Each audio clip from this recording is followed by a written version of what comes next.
Their lies are already circularized through social media. Many people even like them. Okay? And I haven't seen them. You will tell me that I do not know what they're doing? That they are judged. I even know what Satan is doing.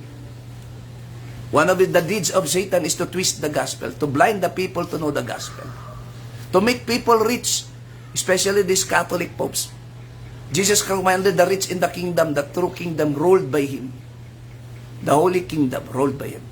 Sell your property, if you have property, and give it to the poor. If you have riches, help the poor. Until now, they do not help the poor. They still rich with money. That's why they are not of God. You will know them by the money. That is the work of Satan. Because that is against the will of God. And the commandments of Jesus Christ is obedience to God Himself. Sell. Oh, Jesus Christ said, I did not teach you the commandments from myself, but whatever I heard from my Father. John 12:40 to 51. And if you not obey the gospel, where the commandments of Jesus Christ are written by the apostles, it said here, for the time have come that judgment may begin the house of God, and begin that we shall end of them that obey not the gospel of God. And we know that the gospel of God, see? The gospel of Jesus Christ is the gospel of God, and that is the gospel also owned by Jesus Christ, because they are one or united. And if the holy scarcely be saved, or the Christians will be saved, how much more for the non-Christians and the sinners appear? Wherefore, let him that suffer according to let the Christian suffer according to the will of God, commit the keeping of our souls, and in Him in well-doing as unto a faithful Creator. So if you are thinking unto faithful Creator, it refers to Jesus Christ because He is also God. You see? And really, this God here refers to Jesus Christ. For the time is come that the judgments may begin on the house of God. And if meaning the church, because the church of God, or the church of God, is also the word called the church of Christ. And I'll prove that later in the verses. And it must begin at us, and it shall the end of them that obey not the gospel of God, or the gospel of Jesus Christ. If the holy or the Christians scarcely be saved, so Christians can still be hardly be saved because of tribulations. Where shall the non-Christians or the ungodly and the sinner appear? Wherefore, let them that suffer according to the will of God commit it, keeping the souls to Him that well-doing. So you continue doing the gospel of Jesus Christ. Much more for them, if we keep on doing Christians in the gospel of Jesus, much more for them. What will be their salvation if we in the church of God, it begins judgment within us. We are judging within us using the gospel of Jesus Christ. If you are not fornicator, you go out. If you are doing something that is evil, then you have to reprimand. But if twice, 3 admonition, reject. Titus 3:10, reject. Or 1:10. Brothers and sisters. Later, I'll prove it to you. It's part of Titus. Now, what happened to it? It's part of judgment. But again, I want to highlight this one. From the time that the judgment must begin at the house of God. So it begins from us, of course. How can we judge? Like lawyers. There are judges. How can they judge if they did not begin studying first the law?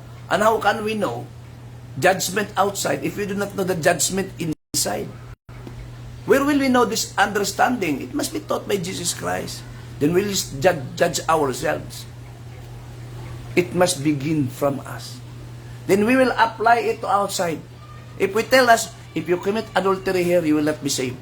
If you commit lie, if you pervert the gospel, or twist the gospel, or wrest the gospel, if you are not teaching it faithfully, you will be cast out. You will be no longer called Christian but Antichrist. The same also outside. You are not, but you receive the gospel, but you are twisting. You are also Antichrist. The same judgment. It goes to all. The same judgment within, is this applies to those outside. So it begins within. So if you understand begins within and outside, it is explained how much more for them who do not obey the gospel. Christians obey the gospel. Scarcely be, if they do not obey it, they will be cast out. How much for them that obey not the gospel? Why they can obey? They don't even know. They keep on believing this book of Quran, no gospel. Believing this book of catechism, against the gospel, few verses, but twisted the gospel. This catechism is not a faithful teaching of the gospel. This is a deceitful teaching of the gospel. Deceitful, not faithful.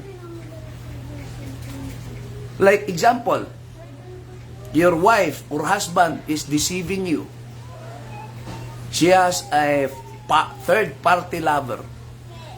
You do not know, he keep it to you. She or he is deceitful, not faithful. Same is true. These people who made this catechism, and it's not hard to explain, to prove, because there are bases already in 9 that according to them, other than the apostles, the gospel, there are bases of holiness taught also by the Vatican Council, the priest, and their liturgy, the church magisterium, their pope, the tradition of the Catholic that is different from the tradition with the kingdom of Jesus Christ. Part of the tradition that we have to believe is within the kingdom. And that tradition were practiced already by the Apostle Paul. Brothers and sisters, it's already 6 o'clock, and later I still have a word. Okay? And I have to take the needed rest. So this is what I point, brothers and sisters. You have to understand it. I wrote it. I studied it. Brothers and sisters. If you want, then you also try to share the videos. Let's see if you can defend. Try to share your own. Do not correct me, brothers and sisters. You can correct me, of course, if you use the gospel. But before you tell it to me, okay, thank you for this, because at least we open this kind of understanding to all. Probably you are used by God. And the same question also that you use, because that is a doubt that was that is kind of knowledge that was not fully taught to you. So you already received the grace from God, and that is understanding. You keep on giving money to your pastor, to your brother, but he did not give you the understanding. Free for you, brothers and sisters. That is free for you. You do not give me any money. You do not donated me anything. You should be thankful to God, not to me. Because it came from Him. I'm just an instrument used by Jesus Christ. Because we are the members or the body of Jesus Christ. We preach it. So who make us move? It was Jesus Christ within us. It's God who made us work through Jesus Christ. Because we are His body. He is the head, He is the brain. He's controlling us. Jesus Christ is in our heart, ruling us in the kingdom of Jesus, God. He's controlling us. We speak the truth, the gospel, we do not twist it. You see, I keep telling you that you focus on the gospel. And you did not focus the gospel. What happened? You have to accept Jesus Christ as the true King. His words are holy, pure, purer than gold. You see? It must be pure. Catholics already don't have different beliefs. No longer pure. A gold plated with like fake gold. I'll read it to you, pure than gold.